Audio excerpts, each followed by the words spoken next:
Hello, everyone. Come on in.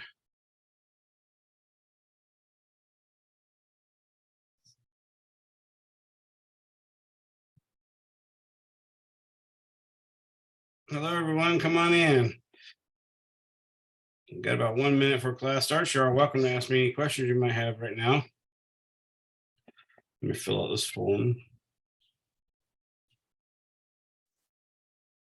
Hello. Go ahead and ask questions if you have one. Anyone? Anyone?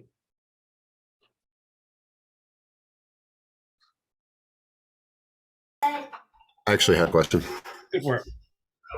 I feel like during the lectures, I got a pretty good grasp of the concepts you were trying to get by. But when I went by and did the actual homework portion, I didn't quite understand a lot of what they were asking. I was wondering if there's another resource or something like that we could go through after the lectures to help us understand a little bit better. Yeah, actually, I can talk to you a little bit about that right now.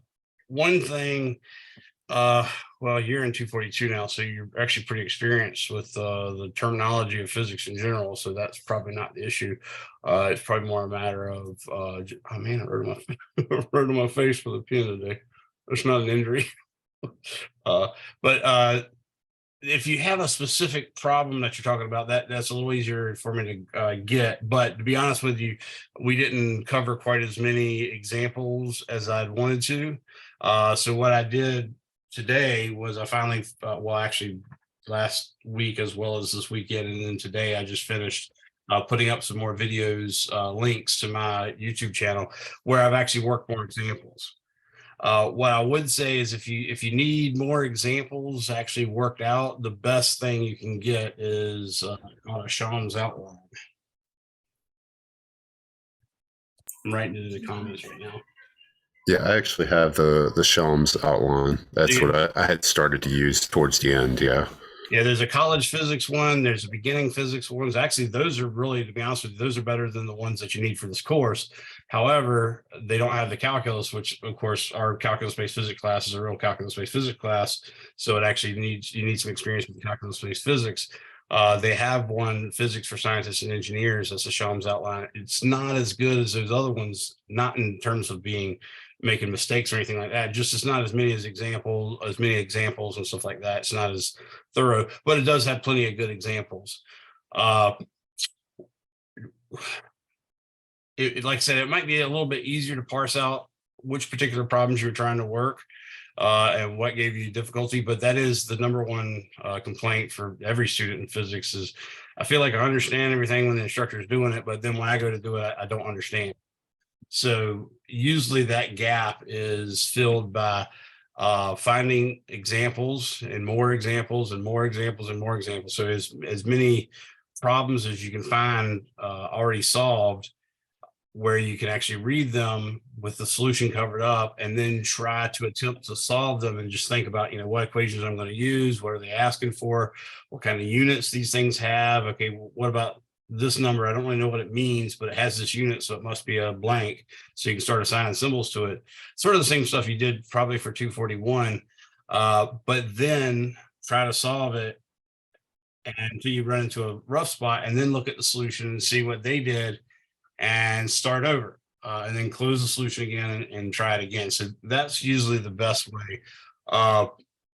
Right now, all you should be able to do, or all you should be worried about doing is one, can you calculate the magnitude of the Coulomb's force? Remember that's K Q1 Q2 over R squared for 2-point charges, where R is the distance between them. Two, can you figure out what direction a given force points due to Coulomb's law? So, Coulomb's law has a directional association with it. And the wording is such that the force acts along a line connecting the 2-point particles. And we open that up a little bit by saying, okay, well, if they're not point particles, but they're spherically symmetric, then the center of mass or the very centers of the spheres is what the line has to go through that's parallel to the force. And then it's just a matter of figuring out whether it's left or right, meaning, along a particular line you said, meaning is it repulsive or attractive force. So if you could do that right now, that's the biggest skill. Then you have to realize, okay, well, we sort of diced it up a little bit where we're trying to get rid of this object at a distance scenario. So we created the idea of a field, and we know that the force is partly due to one charge, because the force is K, Q1, Q2 over R squared. So clearly Q1 is partly to blame, but Q2 is as well. So if we wanted to take out the part that Q2 is doing, then we could just divide by Q2 and we get just the part that Q1 is doing. And that's essentially what we did to make an electric field caused by charge Q1. Now, this case, it becomes a little bit more abstract because originally we said the line that was parallel to the force went through 2 points, specifically 2 charges, point charges. Now, when we're talking about electric field, it's no longer going through 2 charges necessarily, but it's still going through the one. So now the line along which the force, in this case, the electric field, acts as opposed to the force, and that has units of newtons per coulomb. But now the line along which that vector acts would be the point Q1, if Q1 is a point particle, or if Q1 is a sphere, it'd be the center of the sphere, or if Q1 is a distribution of charge, then it would be the center of charge in some sense, like we did center of mass before. Often, if it's uniformly distributed, obviously the center of mass would be the same as the center of charge. But that's one point. Now, the other point is the part that makes it kind of abstract. And all you do is say, oh, well, the other point's the point at which I wish to know the electric field. So once you get that worked out, then you have a understanding of how to calculate the magnitude and direction. And then the rest is that calculus stuff, which is a little scary, but if you give it a attempt, for instance, I just wrote up a nice extra credit problem for you guys to solve that'll be excellent to help you figure out that very first integral problem I worked for you for the infinite line of charge. If you do that, I think you'll get closer, and don't expect that you should understand everything from this chapter just when the chapter ends. So for instance, chapter 21 is in some sense supposed to be over, but you might not get chapter 21, to be honest with you, until a year from now. But a good scenario would be maybe you get it 3 chapters from now. So don't beat yourself up too much.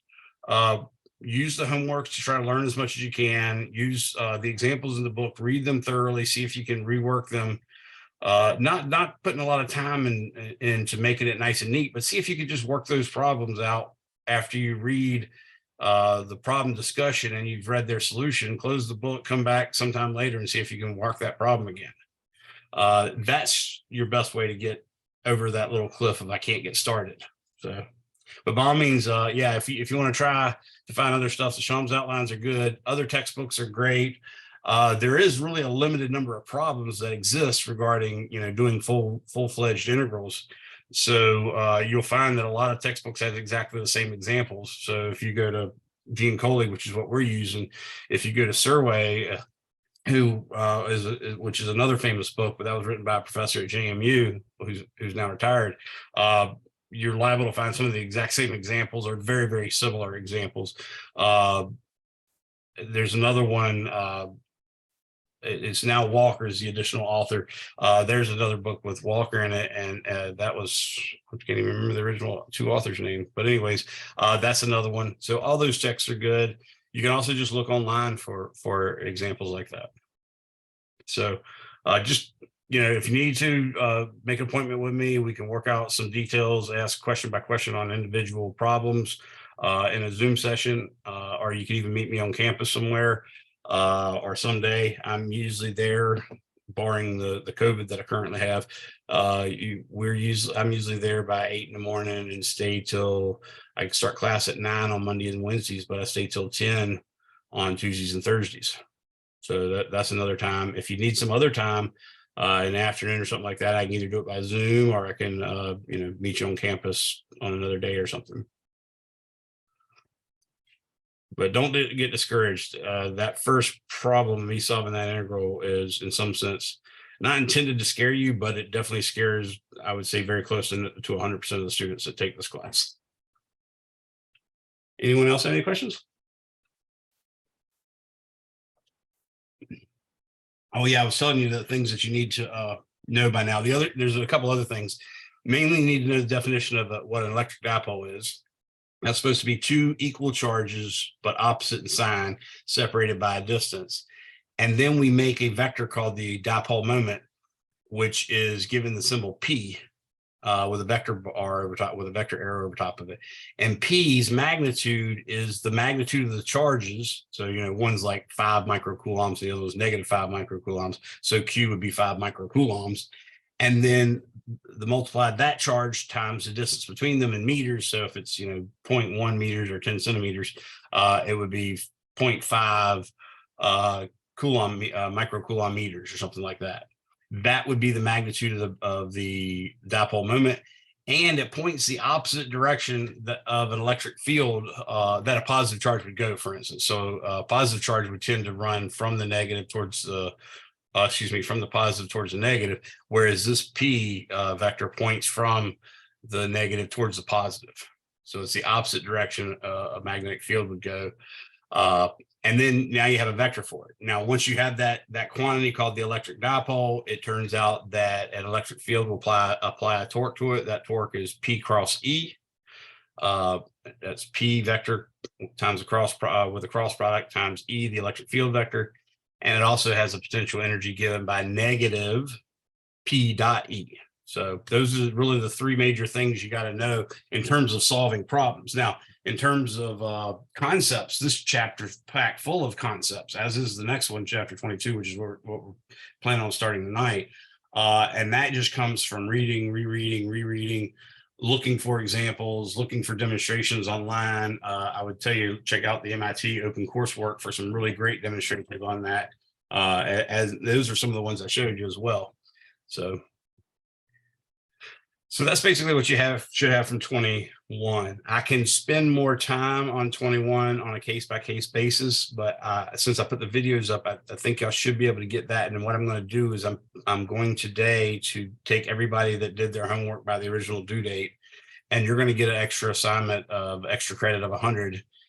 And everybody else that didn't get it done, they're not going to be punished, because what I'm going to do is I'm going to increase the number of drop grades of homework by 1.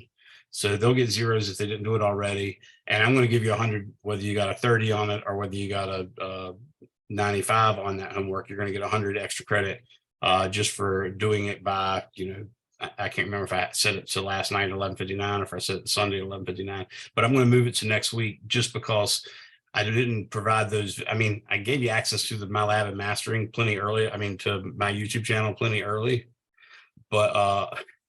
But I know a lot of people that hadn't necessarily done that, but now I've put them on the actual chapter or week 1 module. So I want y'all to get a little bit more time to spend with chapter 21 before I take your homework. So the homeworks are definitely going to be given, you'll be given up until Sunday this coming week, but you now got chapter 21 and 22 for this week. I'm glad you like it, Michael. Anybody else have any questions? Okay, so this next part that we're going to go into. So what I just was pointing out, I know I said a lot and I speak very fast, so that could be a problem. So slow me down if you don't understand. If you already did it, you do not have to do it again. But if you have a way to do it, like you got some chances left to improve your score, you're welcome to, and you still got your 100. So don't worry. Even if you got a 25% on it, if you got some score on those 2 homeworks from chapter 21 already, then I'm going to give you 100 on that new extra credit assignment. So I know you sort of speak pretty fast or whatever, but I want you to be able to do those things, be able to take vectors or take 2 points in space and create a vector, and even take 2 points in space and create a unit vector parallel to either the line pointing from point A to point B or from the point B to point A, that kind of stuff. That's what you got to be able to do. Using the integrals is really sort of the holy grail of what I'd want you to be able to accomplish from this chapter 21. And there's not, like I said, not many problems you can do. Your book has 3 of them. I've outlined a way you can tweak the one that I did for you in class to make it a little bit more challenging.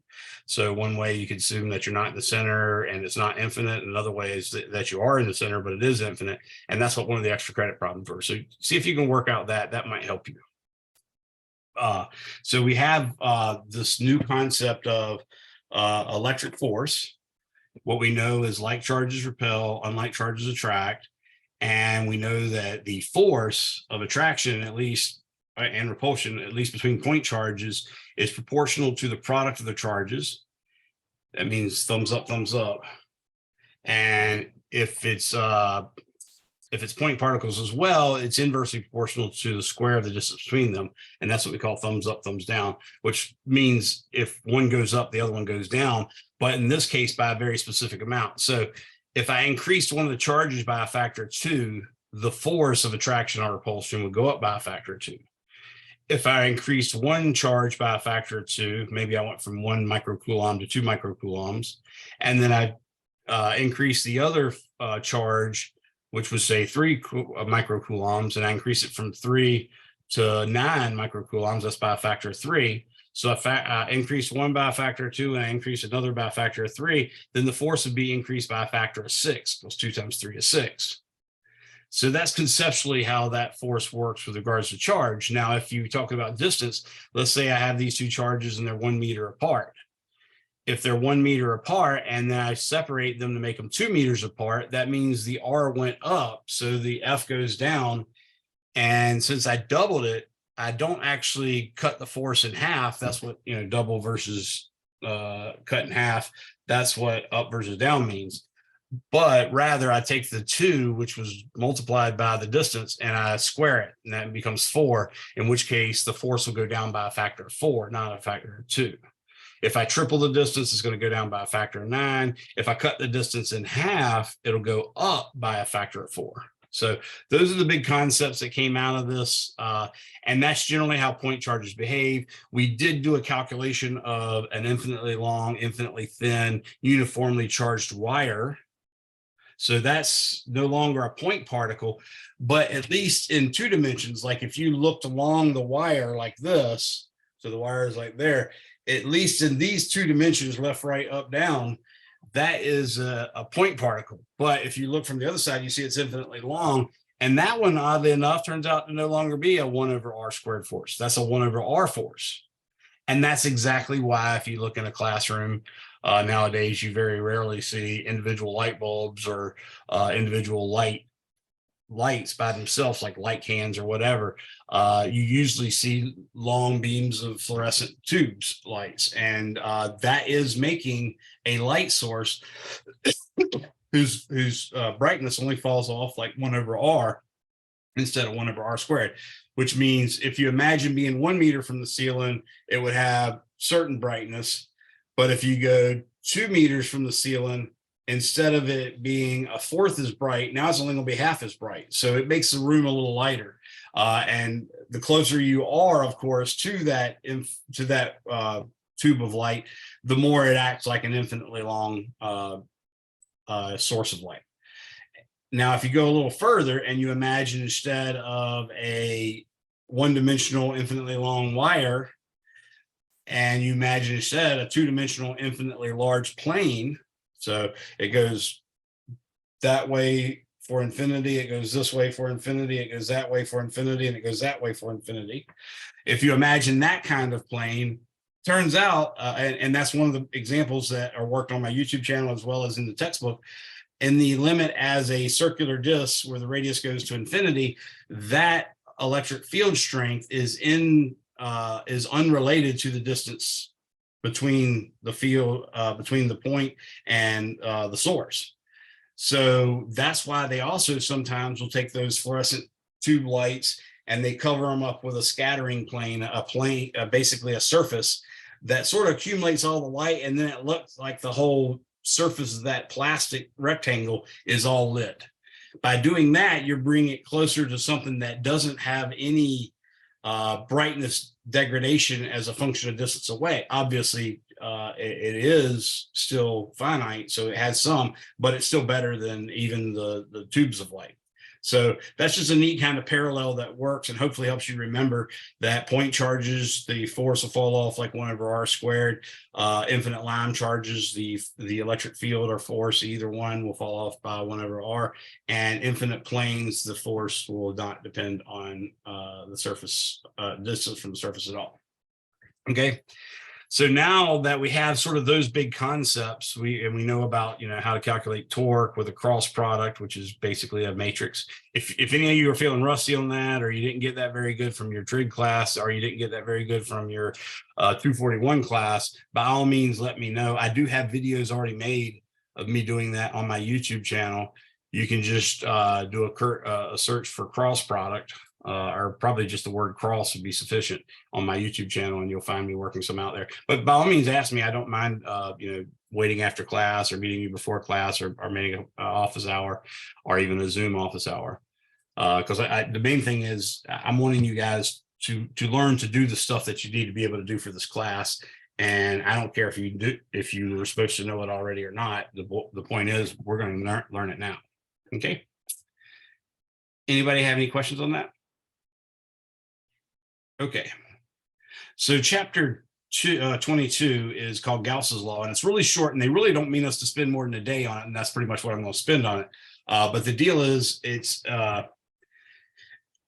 involves something called flux, Flux. So, which you might know from Back to the Future, the flux capacitor, for instance. Okay, so flux is sort of how something changes over a certain area or something like that. So you've heard the phrase probably before in history classes and stuff like that. But in a physical realm, what we imagine is sort of vectors, things that like a beam of light. If you shine a laser, for instance, you can represent that laser as a beam of light, and the vector representing that laser would be basically a vector parallel to the path the light's traveling, and maybe you'd make its magnitude equal to the watts per square meter that the laser light is pointing out.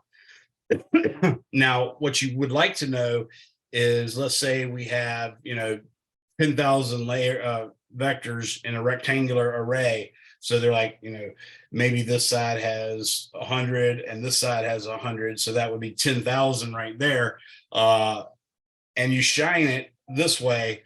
And what you might want to know is, how bright is that light going to be on a distant wall? Well, the one thing you got to realize is, if that distant wall is parallel to the faces of the lasers,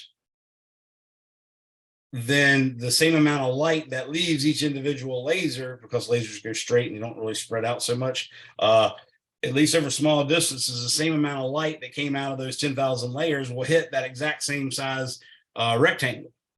But now if you take that rectangle and instead say, I want this rectangle, it's still going to be, from our perspective, standing behind the lasers, it's still going to be the same height and the same width, but it's going to be on a wall that's tilted like this. If you do that, then what it is, it turns out to be a rectangle whose length is quite a bit longer than the height. And if you wanted to know how bright that light is, you'd want to measure the part of the laser beam that was actually perpendicular to the surface. When you do that, you're talking about flux. You're talking about how many of these vectors are actually going to land perpendicularly to the surface, because the ones that land parallel to the surface are not going to brighten the surface at all. So that's a way of thinking about flux. And in general, you could say, okay, well, I have a vector here, and let's say it's going to go through this this rectangular surface right here, and the electric field is such that this is just one of the vectors, but in fact this whole space above it fills up with these vectors like this. They're all over the place, right? Well, the electric field might have a magnitude of 10,000 newtons per coulomb. Okay, then if you want to know the flux through this thing, okay, well, you take this measurement, which I'm going to say is about 5 centimeters, and you take this measurement, which I'm going to say is about 20 centimeters, and you multiply them. 5 times 20 gives you 100 square centimeters. And since this is perfectly perpendicular to that rectangle, I just have to multiply the 10,000 newtons per coulomb times the 100 square centimeters. So instead of 10,000, I now get I get 1,000,000 newtons meter squared per coulomb, or Newton centimeter squared per coulomb.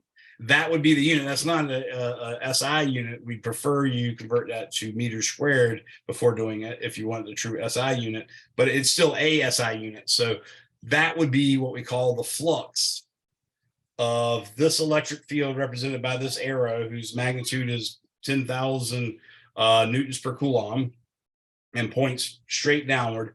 And this surface is actually parallel to the ground. Now, how do we do this in such a way that we can use the vectorness to give us the answer instead of having to do a calculation every time that's real complicated, or measurements? Well, what we do is we pretend that any surface, like this one right here, has a vector that can represent its area. And if you remember from your trig days, you might recall that a cross product, A cross B, gave you a vector that was both perpendicular to vectors A and B, but also its magnitude was equal to the area of the parallelogram created by vectors A and B. So in this case, it's just simple A cross B. They're perpendicular to each other because it's rectangular. So A cross B would clearly be the magnitude of A times the magnitude of B, times the, remember, cross product was sine, so times the sine of the angle between them. Well, the angle between them is 90 degrees. So that's just a 1, right? But if we think about using that cross product as a representative of a given area, then you can say, okay, we're going to assign all infinitesimal. We'll start with infinitesimal so that we can make a little bit more sense of it and convert them all to rectangulars instead of, a blob shaped like, a hunk of scab you pulled off your elbow. That's always got random shapes and stuff like that. But if you divide it up into small enough slices, you can make a bunch of little individual rectangles, or even parallelograms. So using that as a model of what the area is, then we can say the flux of this red pin's electric field, which we'll call E, and with a vector symbol over it, so that's E vector. And then we can take and say, well, in principle, what I'm going to do is I'm going to take this little A vector that represents the width and this B vector that represents the height, and I'll cross product them, and that'll give me a vector that's perpendicular to the surface and whose length is exactly equal to the magnitude of this. Well, then that it's somewhat arbitrary whether I use this one direction, which is what I get if A points this way and B points that way, and I do B cross A. But if I did A cross B, I would actually get this vector. So it's really arbitrary which one you're going to use, whether it points up or down. But the main thing is, if that vector is parallel to the electric field, then the flux is a whole 100% the area times the electric field. And that's what it was when I had 10,000 newtons per coulomb times 100 square centimeters. It just became 1,000,000 newton square centimeters per coulomb. But if I did like this and tilted it, say 30 degrees, then the area vector is still remaining perpendicular, say, to the surface like this. Okay. But this vector is like that. So you can see I now have these sort of vectors tail to tail in some sense, if I just slid it down here. And that little small angle right there between them, if I took the cosine of them, you would have the component of the electric field, the E, the red vector, parallel to the component of it that's parallel to E, or to the area, and that would give you a flux.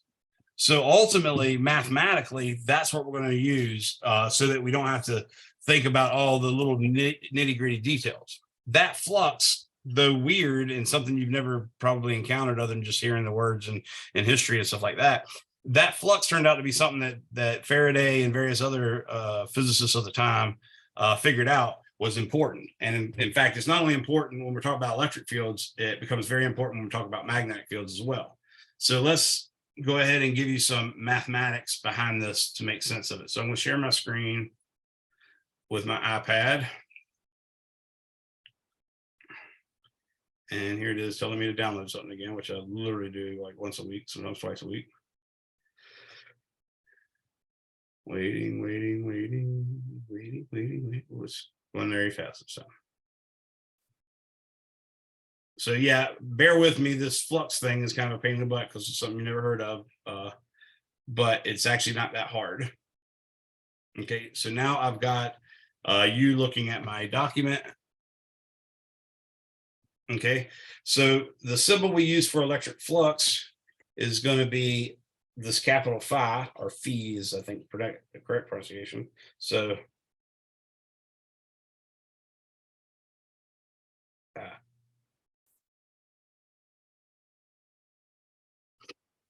it's given the symbol this way. And I'm going to say approximately equal to E dot A. Okay.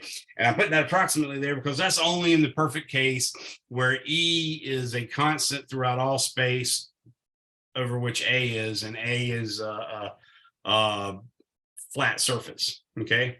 So what we're looking at here is maybe this is an area A. And then we imagine this is the vector A, and the magnitude of A is just A times B. Okay, and notice by drawing it this way, I'm trying to show you that the electric field, or the vector representing the area, is actually perpendicular to the actual area. But also, it's somewhat arbitrary in that I could have drawn it this way too. That's okay. When we go to use it for Gauss's law, there's going to be a rule that allows us to define whether it points up or points down. But right now, that's all you need to do. And then the electric field, of course, I'll say is something like this. And that just means it's uniform, meaning it's the same strength at every point in space, at least at every point in space on the surface of that little area A. It's the same magnitude and direction all over that. If that's the case, then you can use that simple formula. But if we have something a little more complicated,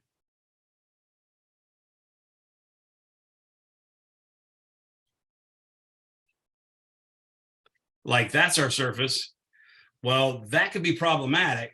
So what we would do instead is maybe we take a little differential area element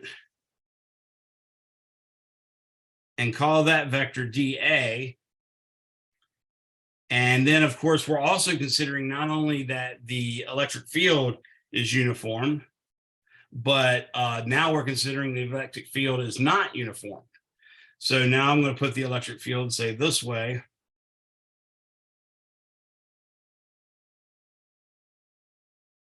And you just can imagine by me putting it as a function of X, Y, Z, that just means it depends on the X, Y, and Z coordinate, or if you were using polar coordinates or excuse me, cylindrical coordinates, you could say R theta phi, or R theta Z, or if you're using spherical coordinate, it could be R theta phi, all that kind of stuff. But the main thing is that it could possibly vary. So in trying to calculate the flux of this right-hand case, what you have to do is divide that god-awful ugly surface whose perpendicular line is changing in space. You have to crunch it up so small that it looks flat for that one little area element, and also so small that the electric field doesn't change a huge amount. In other words, it only changes by a differential amount, an infinitesimal amount over the entire rectangle. Okay. When you do that, then you can say the differential area of flux is equal to E dotted with dA. Okay. And again, remember the dot product means E times A times the cosine of the angle between them. It's also called a scalar product. So it gives not a vector, but a scalar. But by taking the cosine of the angle between them, okay,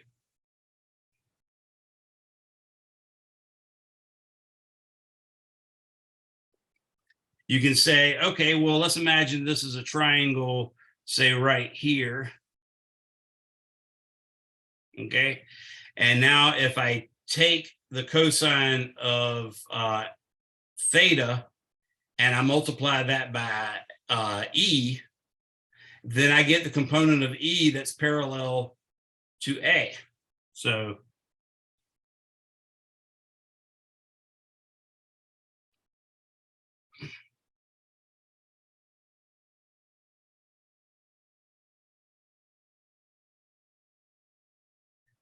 that's the whole purpose of this dot product for this flux, is I'm only wanting to pick the part of, say, the electric field that's perpendicular to the surface at that particular spot. Another way to think of it is if you look at a window on a house, you can shine light in. If you're shooting the light horizontal, then the window will be perpendicular and all the light goes straight through the window, and barring refraction and diffraction and all that stuff, basically it'll make a perfectly rectangular image on the wall behind the window where the light shined in. But if you aimed it at some angle, then you wouldn't get as much light hitting on that far wall. And in fact, the only light that would come through exactly perpendicular is the dot product of the beam with the window area. And that's what we're trying to do with flux. Okay. So why do we need all that? Well, it turns out that Gauss's law, which is one of our fundamental laws of electricity and magnetism, I'll get you in a second, Michael, uses the flux. They discovered the flux was something important. So that's why we're talking about that now. Michael, go ahead. You had a question? Yeah, so A, the vector A, is that the area? Yes, that's the area of whatever rectangle we're looking at. Okay. And it doesn't have to be a rectangle. It's any shape. And when you talk about the flux, you want to know how much of stuff is going through this area. That's sort of what the flux is supposed to be. Okay. So check this out. If we take and imagine a point charge. So here's a point charge right here.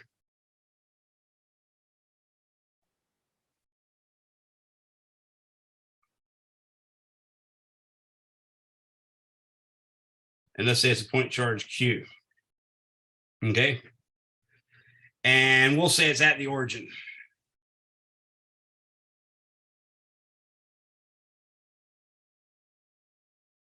So now we're going to draw a coordinate system. I think I'll draw it in green.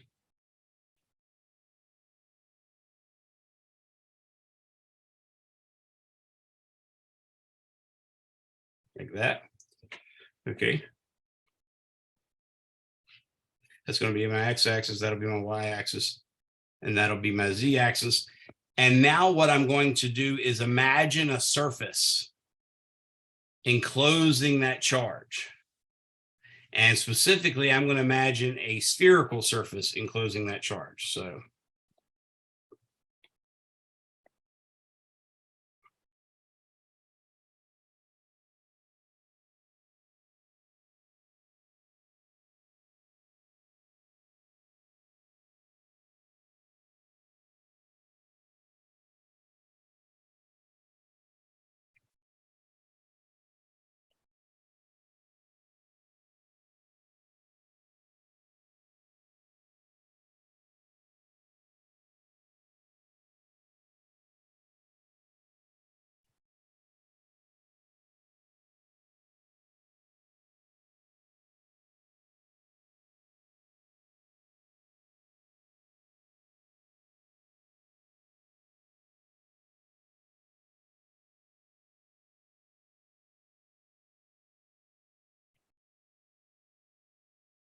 okay, so we're going to imagine a spherical surface.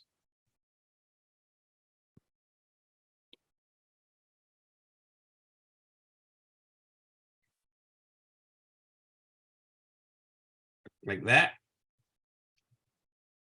Now it is a spherical surface, so it actually has a part that comes out here. It comes back here. And a part that comes back here. Comes back here. Now, if you want to think about the flux through that surface,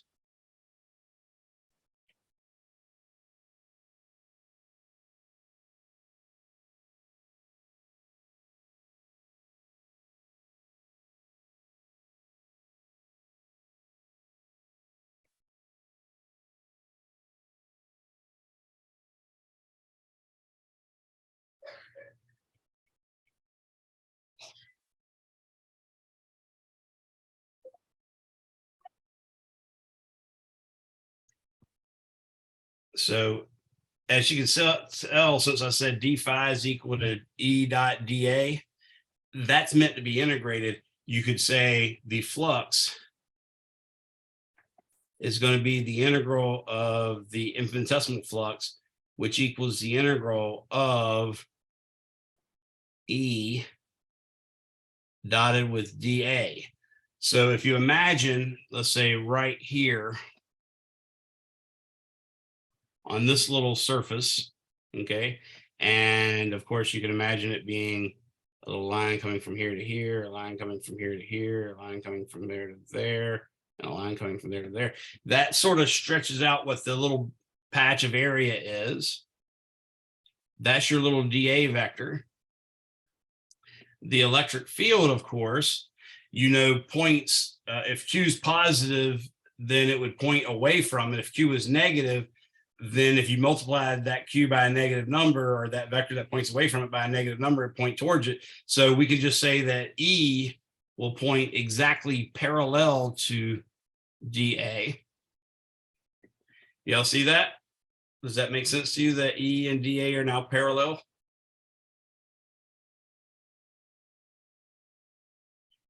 And also, since E for a point charge is K Q over R squared, that means E is a constant on the sphere.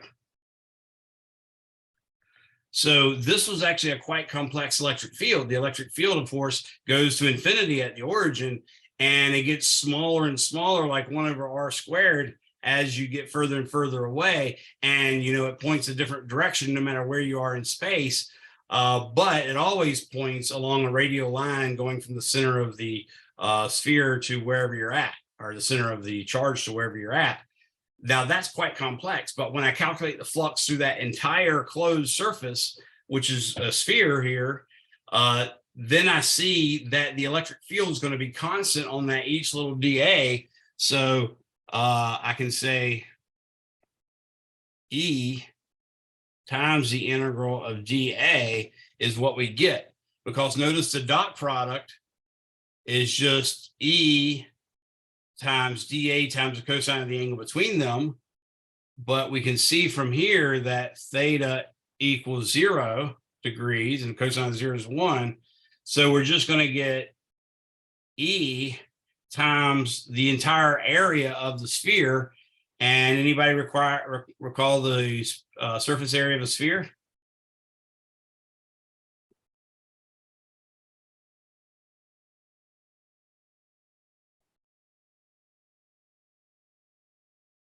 Like that.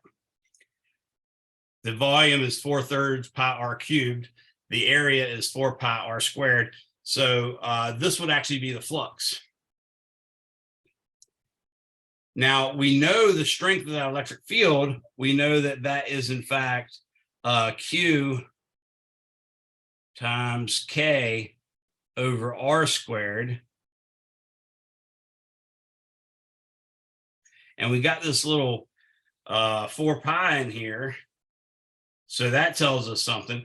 But remember, the K can be expressed as 1 over 4 pi epsilon naught, in which case we'd say this is Q over 4 pi epsilon naught R squared times 4 pi R squared.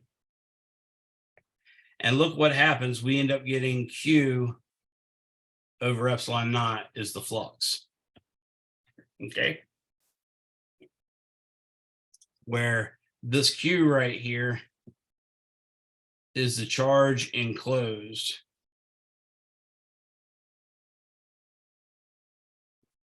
Okay, that's what Gauss's law is. Gauss's law says the flux over any closed surface, and what I mean by closed is one that has a definitive inside and outside.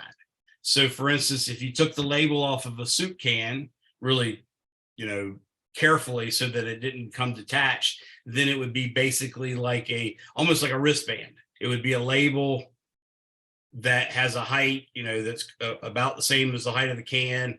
It would be the top and the bottom would be open, and the area of that would be essentially a circle, the same area of the bottom and top of the can. And therefore the radius would be comparable to the radius of the can. That is not a closed surface, because you might think outside of the label right here is closed, but I don't have to cross through the soup label to get on the other side. But if you take a whole soup can, the outside of the can is clearly outside and the inside of the can is clearly inside, because you'd have to go through a boundary to actually go from one to the other. The sphere is the same thing. It clearly has an inside and outside, so it's a closed surface. So what Gauss's law says is that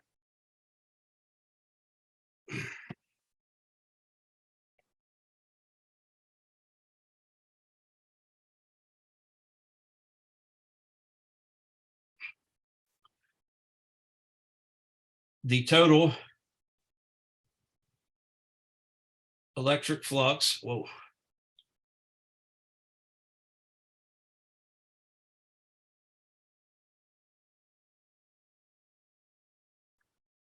through any closed surface is equal to the total charge enclosed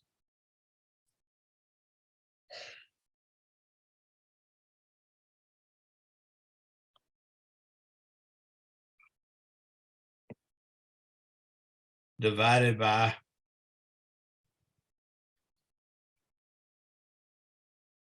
epsilon naught. So that's Gauss's law. In equation form, it looks like this.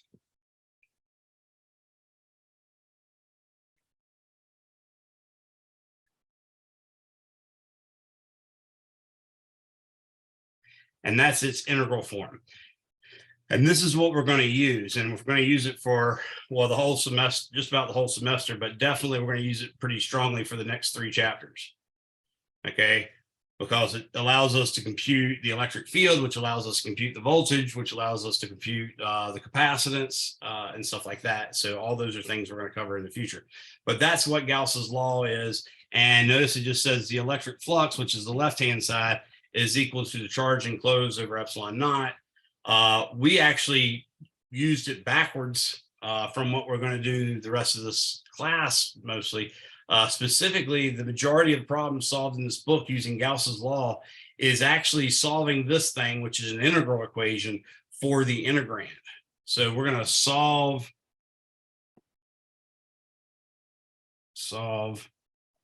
this integral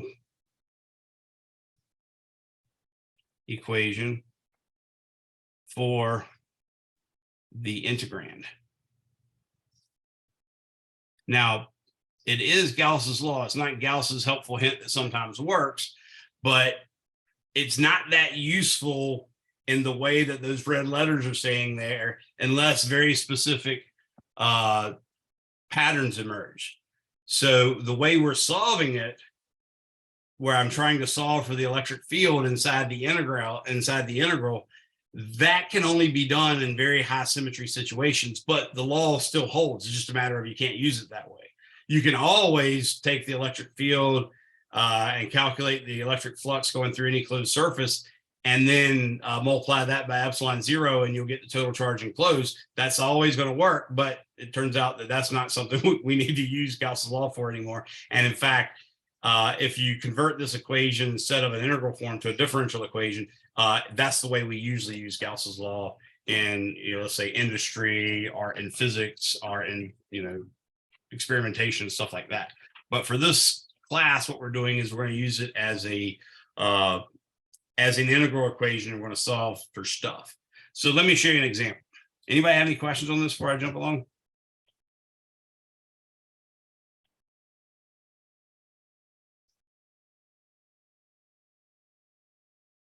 Okay, now it will look confusing, but let's imagine this. Say a solid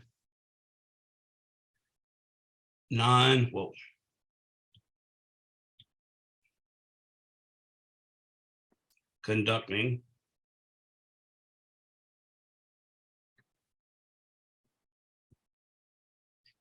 uniformly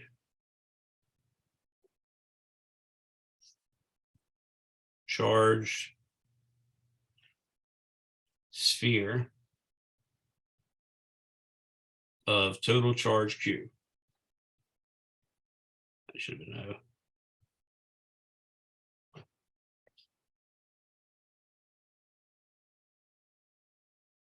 Has a radius R, or actually, let's make it a big R.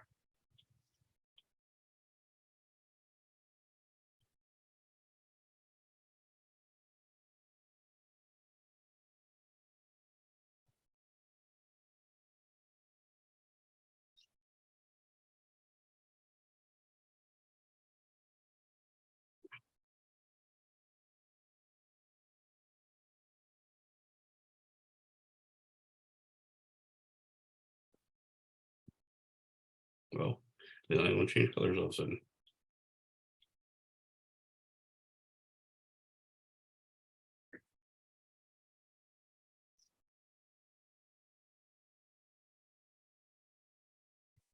Okay, so that's the big problem. So let me start off by drawing a sphere. Like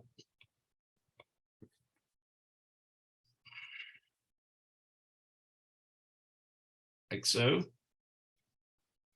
I'm going to imagine it in a coordinate system. Like so. Notice I put the origin at the center of the sphere. I notice the total charge is Q. And the radius is R. Okay. Now, solution.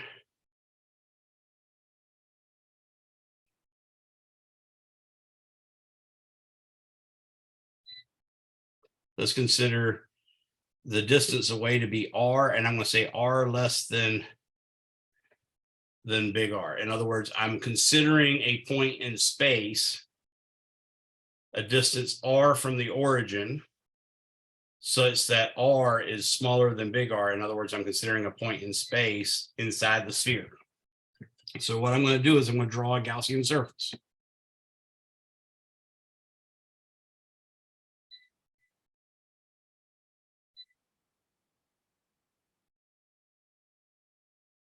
Now the trick is to draw a Gaussian surface. What we mean is we're wanting to make a closed surface so we can use Gauss's law. And that ideally that surface is going to be everywhere have a unit vector or a area vector associated with it that happens to be exactly parallel to the electric field or exactly perpendicular to the electric field. Because if it's parallel, it's just going to be E times A for that area, for that flux there. And if it's perpendicular, just going to be 0 there, so it won't be any problem. So I'm trying to use the symmetry that I learned from Coulomb's law to make sense of that. So in this case, what I'm going to do is I'm going to imagine a little sphere inside the center like that. Well, I guess it just wants to keep changing stuff on me there.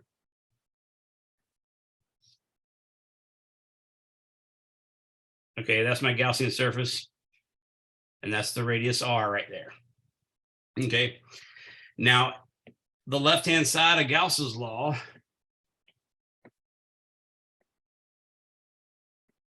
is the closed integral of E dot dA. That's what we want to compute. Now, what I do know is since this is uniformly charged, if I pull up a 1 millimeter by 1 millimeter by 1 millimeter cube of this sphere and measure the charge in it, and then divide that charge by 1 millimeter cubed, then I'll get a number that's the charge density, rho. Now, if I take another, let's say 1 centimeter by 1 centimeter by 1 centimeter block and measure the charge on that and divide that by 1 centimeter times cubed, I'll in fact get the exact same rho once I convert the units. So every little part of this has the same amount of charge. So it really is a spherical charge distribution. So I expect the electric field outside of that little Gaussian sphere inside there, the red part, I expect the electric field to point radially outward from there. And in fact, it's going to be smaller electric field than you get outside of the sphere because less of the charge is in that little sphere inside than's in the whole sphere. So I'm going to hypothesize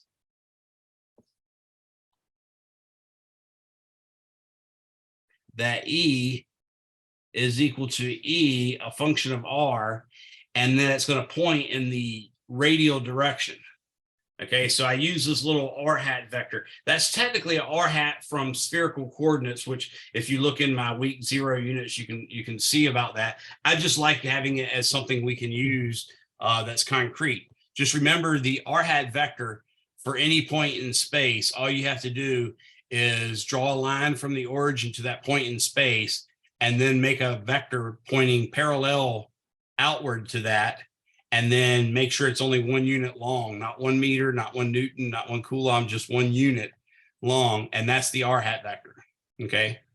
So what I'm saying is that I hypothesize that the electric field should only have its strength depend on how far away you are from the origin. That's why I wrote E of R, and that it should point radially outward.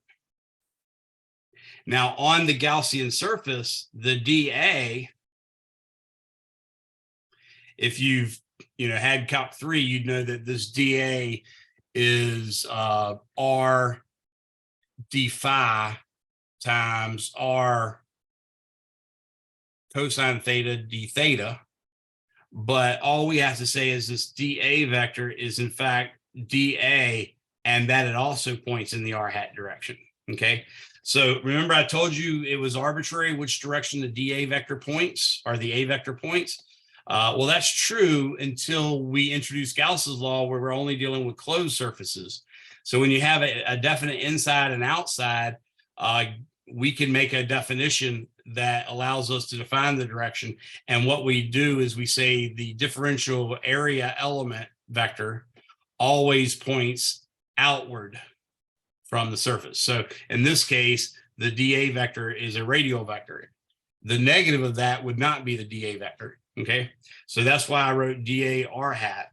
So the left-hand side becomes closed integral E dot dA is equal to the integral of E of R hat dot dA R hat. Now it turns out this dot product is technically what we call a linear operator. So it allows constants to move throughout it without any problem.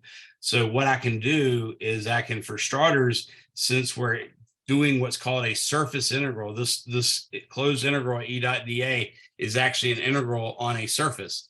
And what we mean by doing an integral on a surface is we have to take the arguments of the integral and evaluate them on the surface. This surface that we're talking about, this red Gaussian surface, is a sphere. You could say it's given by the equation x squared plus y squared plus z squared equals little r squared, right?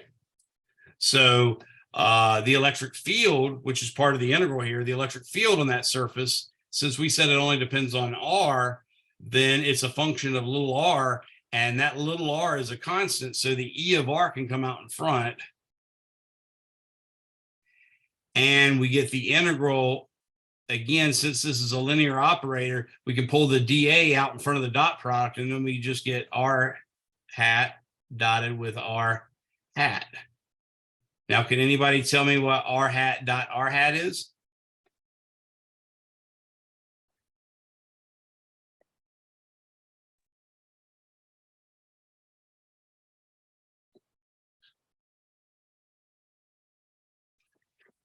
Remember, A dot B is equal to A times B times the cosine of the angle between them. So what do you think R hat dot R hat is? Is it just R squared? Close, but remember what I said about the length of R? The R hat vector, I mean, not R itself, but the R hat vector. Or maybe if you remember what the hat means. Oh, would you have to take the magnitude of R squared? Yeah, in this case, because the hat, you're thinking everything right. You're just not familiar with this terminology. Just like, I hat, J hat, and K hat, the vectors you learned about in 241, they were 1 unit long. And I, at least in my class, stressed to let them know that that's 1 unit, not 1 meter, not 1 Newton, not anything. It's just a 1. So the magnitude of I hat is 1. The magnitude of J hat is 1. The magnitude of K hat is 1. Similarly, the magnitude of R hat is 1. Just like on the A dot B equals AB cosine theta that I wrote above that, the magnitude of A vector is just A, the magnitude of B is just B. So in this case, I'm going to get 1 times the cosine of the angle between them. What's the angle between two identical vectors? 0. 0. And the cosine of 0? 1.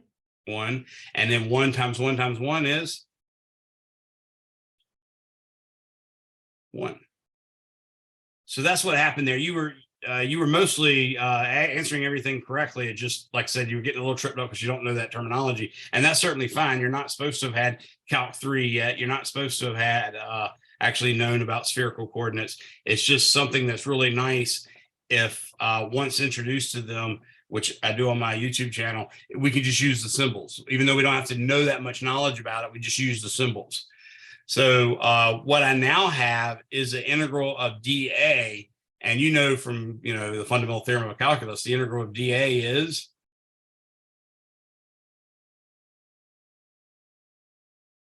what about the integral of dx?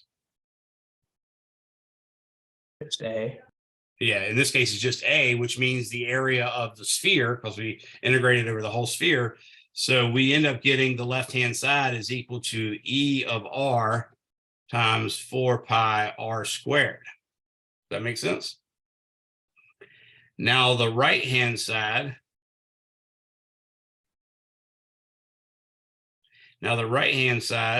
Of Gauss's law is equal to Q enclosed over epsilon naught. Well, down inside of here,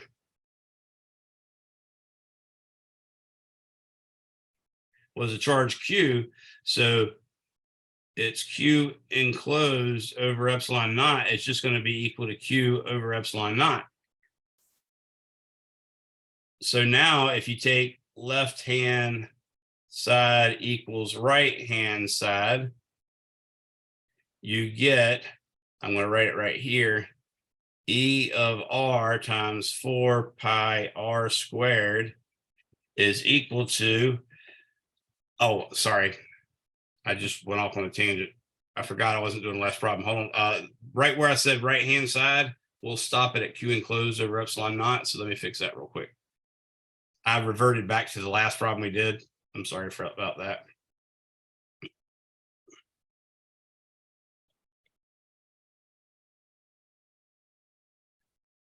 Mostly what I said was right, but the problem was it was only right in the context of the charge being a single point charge at the origin. That's clearly not the case here. We're actually talking about a charge distribution. So what we know is that the charge per unit volume is a constant. So we know, for instance, that rho, the charge per unit volume, is equal to the total charge of the sphere was Q, but the volume of the sphere was 4/3 pi R cubed. So that becomes 3/4 pi R cubed. Well, what we're talking about is a much smaller charge, which is going to be Q enclosed. And there'll be a 3 there, but it'll be a 4 down here, and it'll be 4 pi r square or r cubed, excuse me, like that. Okay. So by seeing or realizing that the charge is that the sphere is uniformly charged, you can see that this must hold, and all those factors cancel out except for the q's and the r's. So we end up getting that q enclosed. I'll just write it like this: 1 over epsilon naught. Let's go back to black. Actually, let's go back to blue. 1 over epsilon naught times. Now, q enclosed is in fact going to be q times r cubed over big R cubed. Now, this is the easy way of doing it. I could actually go and do an integral. Q enclosed equals the integral of rho dv, and then I have to find a differential volume element and integrate that, and then introduce the constant rho, which is 3q over 4 pi capital R squared and r cubed, and do all that. This is just using by simple ratios, the easy way you could figure out what the charge in the center is. Does everybody follow how I got what the Q enclosed was?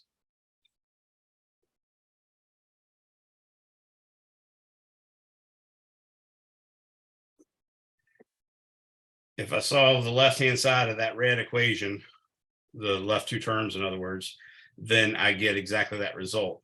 But now what you can see is we can set left-hand side equal to right-hand side. So left-hand side equals right-hand side. And what we'll get is E of R times 4 pi R squared is equal to Q R cubed over epsilon naught big R cubed.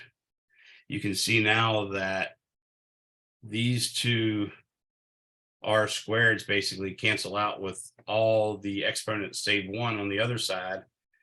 And what we get is E is equal to Q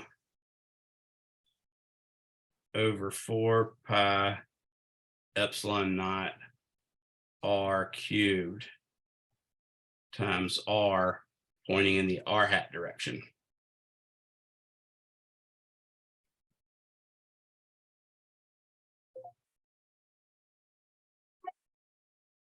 Okay. So you see, in actuality, looking at this, the Q, the 4, the pi, the epsilon 0, and the capital R are all constants. So really what we have is a linear equation for the electric field. So the electric field strength goes up as a linearly with R. So the electric field at the origin is 0, and it reaches its maximum, specifically Q over 4 pi epsilon naught R squared, where R is capital R, at the surface where R is big R. Okay. So that's just the first part for R less than R. Does everybody follow what I did there? Anybody lost with that? What is RHS? Right-hand side of the equation, just like LHF is the left-hand side of the equation. I'm specifically talking Gauss's law. Let me clarify on the previous introduction. This is what I'm calling LHS. Because this is an equation where it's not that you're solving for the right-hand side or that you're solving for the left-hand side. In fact, what you're trying to do is solve for a part in one of those sides. So the only way to reasonably work it is work out the left side, work out the right side, set them equal to each other, and then solve for the thing you want, which is specifically the electric field.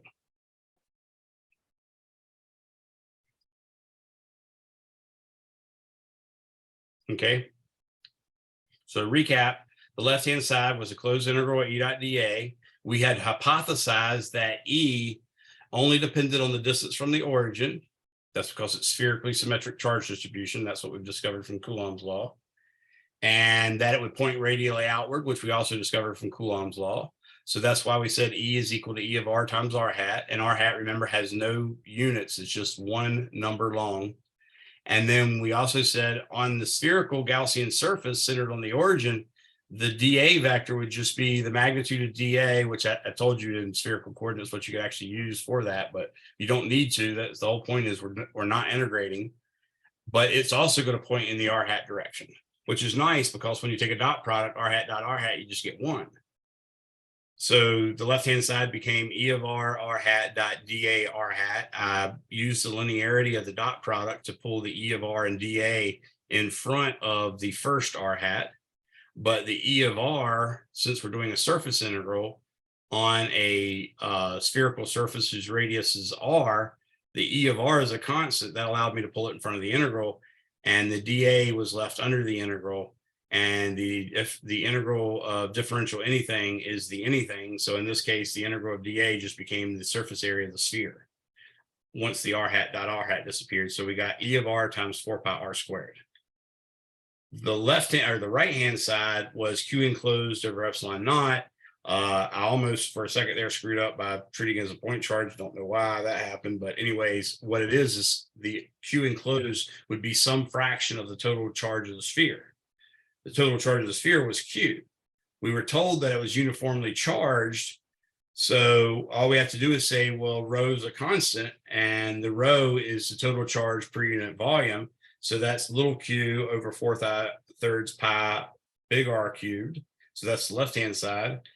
If I set that equal to little q, or Q enclosed, say, which I wrote capital Q, lowercase e and c, and then I divide that by the volume of the small sphere, which would be 4/3 pi little R cubed, then that equality allows me to solve for Q enclosed, and that's what I did. Then I set the left-hand side equal to right-hand side and solve specifically for the E of R, which is the magnitude of the electric field, and put it back into my original hypothesis to make it a vector, and that's what happened there. Again, this part could have been done by this row part could have been done by saying Q enclosed equals the integral of rho dV. And that's a worthwhile trip. In fact, I sometimes give that to my students as a homework problem or even a test problem. Is I'll say, let's assume that the charge per unit volume isn't a constant. We might say the charge per unit volume is some constant C times R, or some constant C times R squared. And then you could actually compute how much charge would be in there using that integral. If I did something like that, you'd have to use Q enclosed equals the integral of rho dV. But in this case, you didn't.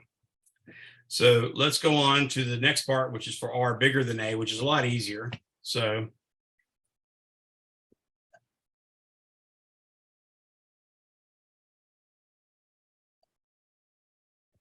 left-hand side, we still got the same hypothesis. Whoa. E is equal to E of R, R hat, and now our Gaussian surface is going to be just like the last one, but R, the radius of the Gaussian surface would be bigger than R.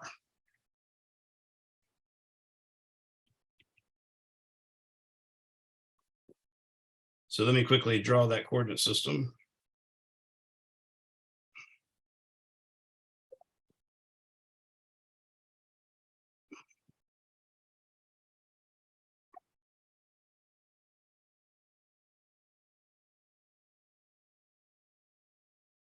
Okay, that's supposed to be a sphere centered on the origin. Obviously, it doesn't look too much like that, but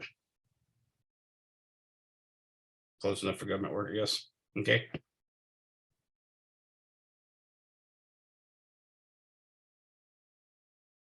Okay. So this is radius R. This is radius R, and this is our Gaussian surface.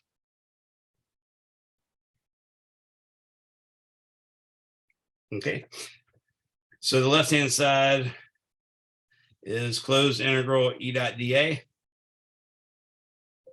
which is going to be the integral of E of R, R hat, dotted with dA, R hat, which again because we're on the surface, becomes E of R integral dA r hat dot r hat. Again, we're making use of the fact that the dot product is a linear operator, so I can just pull that dA right through the other r, and I can take the E of R, since we're on the surface, where r is a constant, I just pulled out in front of the integral. So in fact, the left-hand side gives me the exact same result as I got last time, which is E of R times 4 pi r squared. The right-hand side is Q enclosed over epsilon naught, which for this case, we know is just Q over epsilon naught, because they said we're supposed to know Q, okay? So we can now say left-hand side equals right-hand side. We'll get E of R times 4 pi r squared is equal to Q over epsilon naught. And this, of course, gives us that E is equal to Q over 4 pi epsilon naught r squared r hat for r greater than big R. We can now see that they're actually continuous, because if I plug in little r equals big R in this one and big R equals little r in the other one, I get the exact same thing. So we can see they're continuous. So this is the answer for r greater than big R. So in fact, if I wanted to make a graph of the electric field, what it would look like is this.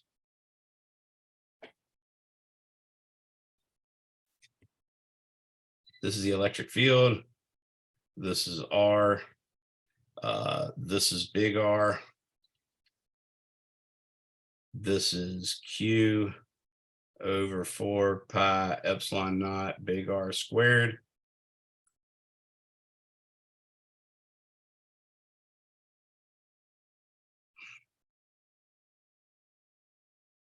And that's what the graph looks like for that electric field strength.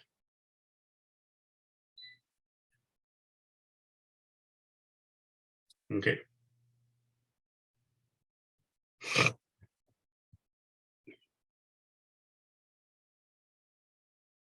Any questions on that one? Now let me do an infinite plane.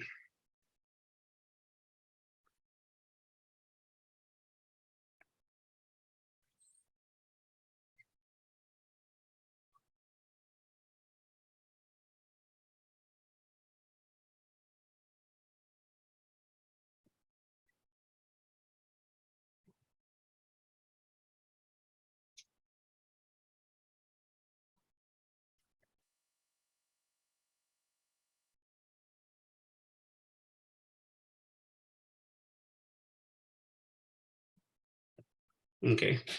So again, I'm going to draw a coordinate system. I'm going to say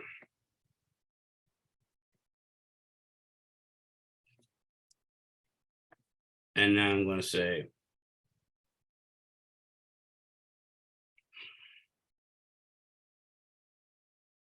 go ahead and do that.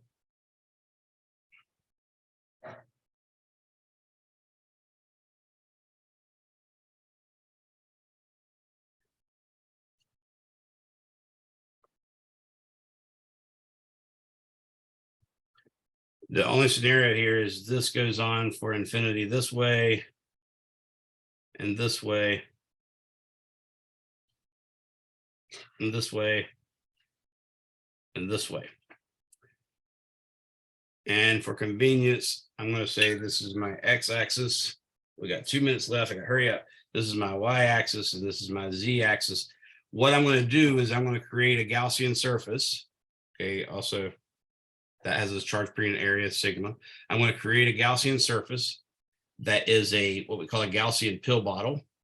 So it's basically like a soup can. So imagine a Campbell soup can. And it goes completely through the surface like that. So it's on the other side as well. Up here, we got dA top is equal to dA k hat. On the sides, we have dA is equal to, in this case, I'm going to say it's equal to some dA times, let's call it a n of x and y only hat. Okay, meaning it's going to point in the xy plane and therefore be parallel to the xy plane. And then down here, the same thing. I'll call this the soup label, so I'll put a SL on it. SL on it. This is still dA. This is still XY. And then down here, this part is going to be dA bottom. That's going to be negative dA k hat because it's going to point downward. The electric field. So here's my hypothesis.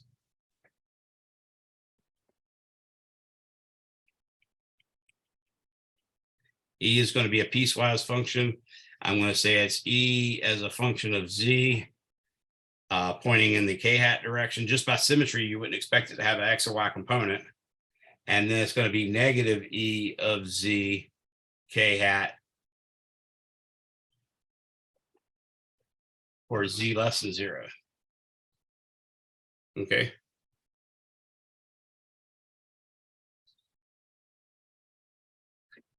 Everybody understand that? So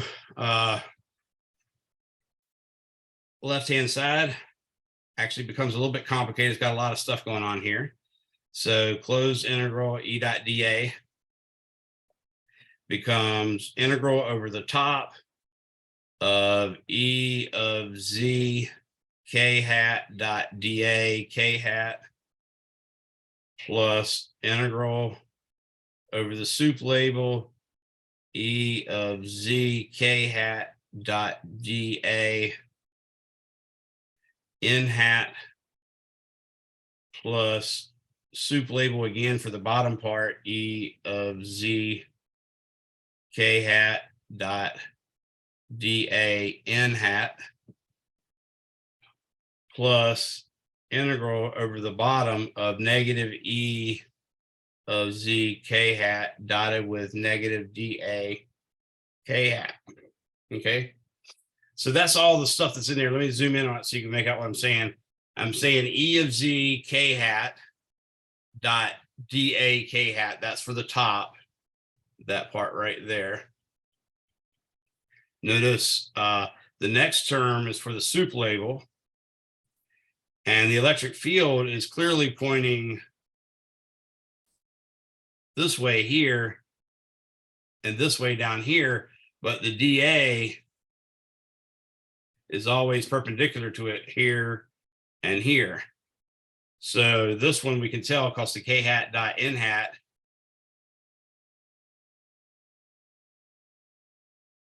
equals 0. Same thing here, k hat dot n hat equals 0. And all we're left with ultimately is 2 E of Z times A. Now, what we get is that E of Z times the top surface area. And the bottom, in the last term, we get an E of Z times the bottom surface area, but they're same. So I just wrote T slash B so you know what the area was. It's just what came from that. Okay. So that's what the that's what the left-hand side is, 2 E of Z times A. The right-hand side, however, is actually a lot easier. It's Q enclosed over epsilon naught. Well, that's just sigma A over epsilon naught. So what we get is 2 E of Z A equals sigma A over epsilon naught. So you see that E is actually not going to have a magnitude or dependence on R at all, or the distance at all. It's just going to be sigma over 2 epsilon naught pointing in the k hat for z greater than 0, and negative sigma over 2 epsilon naught k hat for z less than 0. That's it in a nutshell.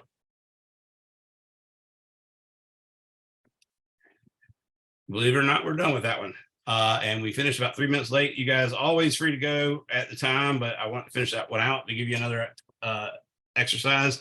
You can look, I've posted some in our module for week 2, some other examples on the YouTube videos, but you can look at all those as well. And feel free to ask me any questions. If you guys are free to go, I'll wait for the last person to leave in case anybody has any questions.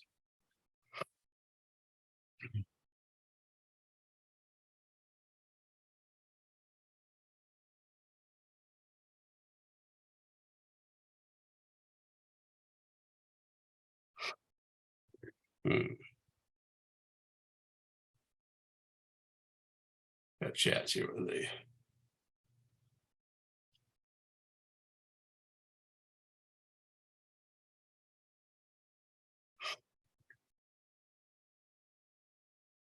All right, so it looks like everybody got this. I'm going to write this a little cleaner, this final result a little cleaner, and put it here. So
All right, so it turns out that these two do not actually create a continuous electric field. And as I showed you on the previous one, it was continuous, but that was because it was a charge distributed throughout a volume.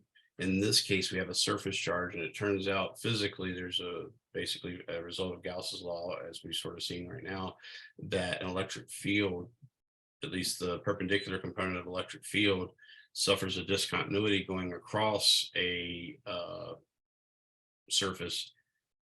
That component that's perpendicular to that surface will suffer a discontinuity equal to sigma over epsilon naught if there is a surface charge. If there's not a surface charge, then it will suffer no discontinuity, as we saw with the sphere.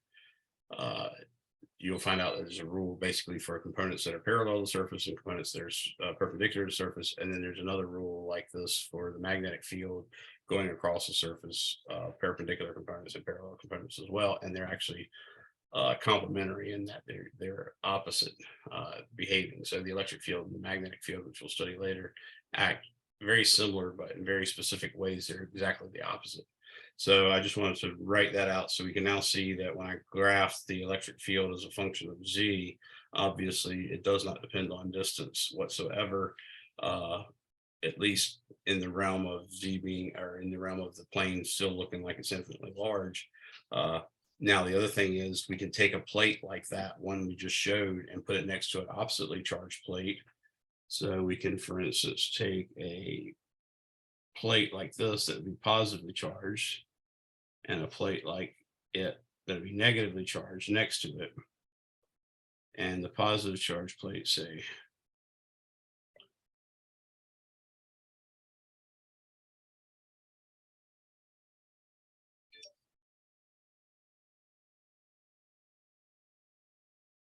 we put them next to each other, you can see that the left-hand plate, at least to its left, would create an electric field E this way. And the red plate, being negatively charged, would actually attract positive charges to it. So right to its left, it would actually produce an electric field this way. Now, on the right of the red electric field, the red plate, the negative plate, in other words, the electric field would point to the left, but the one for the positive plate would point to the right. So these two would actually cancel out each other on the outside.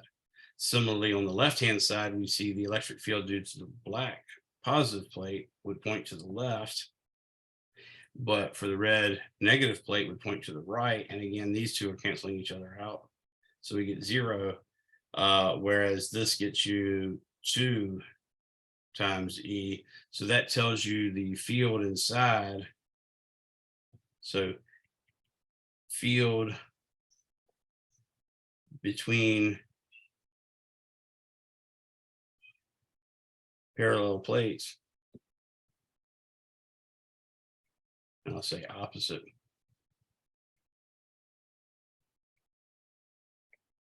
is sigma over epsilon naught. Notice the 2 is no longer in the denominator.